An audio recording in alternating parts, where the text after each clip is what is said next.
Streams in the desert, October 3rd. After the earthquake came a fire, and after the fire came a gentle whisper.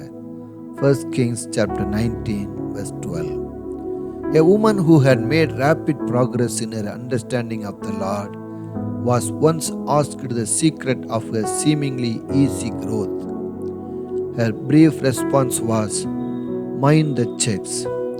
The reason many of us do not know and understand God better is that we do not heed His gentle checks, His delicate restraints and constraints. His voice is a gentle whisper.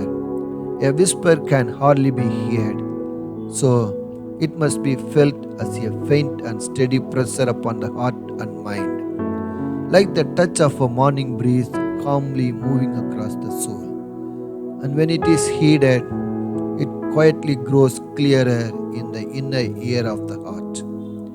God's voice is directed to the ear of love, and true love is intent upon hearing even the faintest whisper. Yet there comes a time when His love ceases to speak, when we do not respond to or believe His message. God is love, and if you want to know Him and His voice, you must continually listen to His gentle touches. So, when you are about to say something in conversation with others, and you sense a gentle restraint from His quiet whisper, heed the restraint and refrain from speaking. And when you are about to pursue some course of action that seems perfectly clear and right, yet you sense in your spirit another path being suggested with the force of quiet conviction, heed that conviction. Follow the alternate course. Even if the change of plans appears to be absolutely folly from the perspective of human wisdom. Also, learn to wait on God until He unfolds His will before you. Allow Him to develop all the plans of your heart and mind, and then let Him accomplish them. Do not possess any wisdom of your own, for often His performance will appear to contradict the plan He gave you. God will seem to work against Himself. So, simply listen, obey, and trust Him, even when it appears to be the greatest absurdity to do so.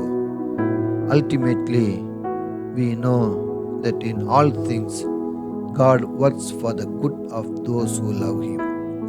But many times, in the initial stages of the performance of His plans, in His own world, He is content to play a losing game. Therefore, if you desire to know God's voice, never consider the final outcome or the possible results. Obey Him even when He asks you to move while you still see only darkness, for He Himself will be a glorious light within you.